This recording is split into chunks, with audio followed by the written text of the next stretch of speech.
28 नेत्रदात्यांमुळे 32 रुग्णांना नवी दृष्टी. साईनाथ रुग्णालयातून मानवतेचा दीप प्रज्वलित. रुग्णसेवा हीच ईश्वरसेवा हा साईबाबांचा महामंत्र प्रत्यक्षात उतरवत शिर्डी येथील साईबाबा संस्थानच्या श्री साईनाथ रुग्णालयात मानवतेचा उज्ज्वल आदर्श निर्माण केला जात आहे. मार्च 2025 ते जानेवारी 2026 या 10 महिन्याच्या कालावधीत तब्बल 28 दात्यांनी नेत्रदान करून समाजासमोर प्रेरणादायी उदाहरण ठेवले आहे. या नेत्रदानाच्या माध्यमातून राज्यातील विविध भागातून आलेल्या 32 गरजू रुग्णांना दृष्टिदान मिळाले असून त्यांच्या जीवनात नवचैतन्य निर्माण झाले आहे. साईबाबा संस्थानच्या वतीने शिर्डीत श्री साईनाथ रुग्णालय आणि श्री साईबाबा हॉस्पिटल अशी 2 महत्त्वाची रुग्णालय चालवले जातात. यापैकी श्री साईनाथ रुग्णालयात सर्वसामान्य रुग्णांसाठी मोफत उपचार सुविधा उपलब्ध असून श्री साईबाबा हॉस्पिटलमध्ये अल्पदरात अत्याधुनिक वैद्यकीय उपचार दिले जातात.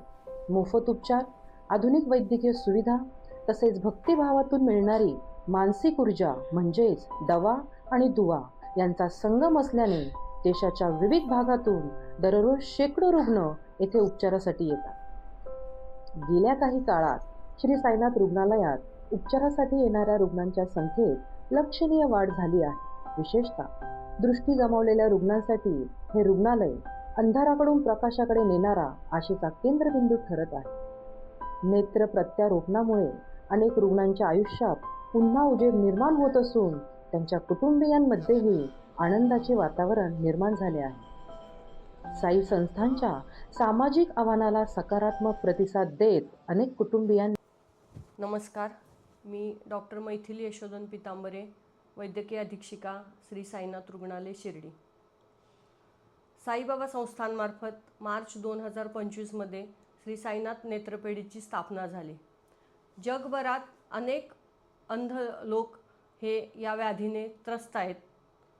याकरता साईबाबा संस्थांमार्फत या नेत्रपेढीची स्थापना करून अंधांच्या जीवनात एक उजेड टाकण्यासाठी नेत्रपेढीचे काम अखंड कार्यरत आहे. आज अखेर 27 व्यक्तींनी नेत्रदान केलेले असून एकूण 32 रुग्णांवरती यशस्वी अशा corneal transplant surgeries Shri Sainath रुग्णालयात या नेत्रपेढीमार्फत झालेल्या आहेत. नेत्रदान ही केवळ वैद्यकीय प्रक्रिया नाही, तर ही दुसऱ्याच्या आयुष्यात प्रकाश टाकणारी एक अतिशय असं पवित्र दान आहे. श्री साईनाथ रुग्णालयात ज्या एकूण 32 शस्त्रक्रिया झाल्या किंवा कॉर्नियल ट्रान्सप्लांट सर्जरीज झाल्या, त्या अतिशय यशस्वी सर्जरी झालेल्या आहेत. यामध्ये अगदी लहान मुलांपासून वयोवृद्ध रुग्णांवर सर्जरी करण्यात आलेल्या आहेत. ज्या व्यक्तीचा कॉर्निया किंवा बुबुळ, असा ज्या व्यक्तींना बुबुळाचा त्रास आहे, म्हणजे ज्याला आपण म्हणतो की टिक पडलेली आहे, फूल पडलेलं आहे किंवा बुबुळ पांढरं झालेलं आहे, अशा व्यक्तींवरती या शस्त्रक्रिया यशस्वीरित्या करण्यात येतात. या सर्व शस्त्रक्रिया या साईबाबा संस्थांमार्फत मोफत करण्यात आलेल्या आहेत. अशा पद्धतीच्या ज्या शस्त्रक्रिया रुग्णालयात झालेल्या आहेत, या नेत्रदानाच्या चळवळीत नक्कीच एक महत्त्वाची भूमिका बजावत आहेत. तर साईबाबा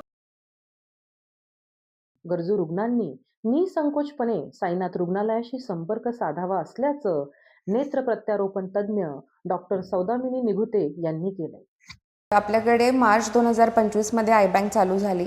तेव्हापासून पूर्ण 2025मध्ये 32 आय ट्रान्सप्लांट्स, कॉर्नियल ट्रान्सप्लांट आपल्याकडे झाले. या पेशंट्सला बऱ्यापैकी चांगले रिझल्ट्स आले आहेत. बरेचसे पेशंट्स हे लांबून आलेले होते. एक पेशंट मध्य प्रदेशमधून आलेले होते. काही पेशंट मालेगाव, जळगाव, बुलढाणा, बीड या ठिकाणाहूनही आलेले होते. इथे आल्यानंतर आपण आधी त्यांचं चेकिंग करतो. त्याच्यानंतर ज्या पेशंट्सला गरज आहे त्यांची आपण वेटिंग लिस्टमध्ये एंट्री करून घेतो. ज्या पेशंटला अर्जंट म्हणजे इमर्जन्सीमध्ये ट्रान्सप्लांटची गरज आहे त्यांची एंट्री करून घेतो आणि त्यांचं फिटनेस आणि सगळी प्रोसेस कंप्लीट करून घेतो. जेव्हा आपल्याकडे आय डोनेशन होऊन येतात तेव्हा आपण ते टिश्यू ॲनालिसिस करतो. त्याच्यामध्ये टिश्यूचा आपण स्पेक्युलर काउंट चेक करतो.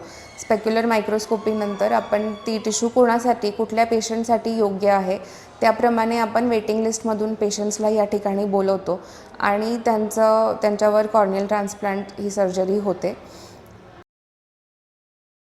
व नेत्र प्रत्यारोपणाच्या माध्यमातून समाजात सेवाभाव, करुणा व मानवतेचे मूल्य अधिक दृढ करण्याचे कार्य श्री साईबाबा संस्थान अविरतपणे करत असून नागरिकांनी या पवित्र उपक्रमात सहभागी होऊन सामाजिक बांधिलकी जपावी असे आवाहनही साई संस्थानच्या वतीने करण्यात आले आहे.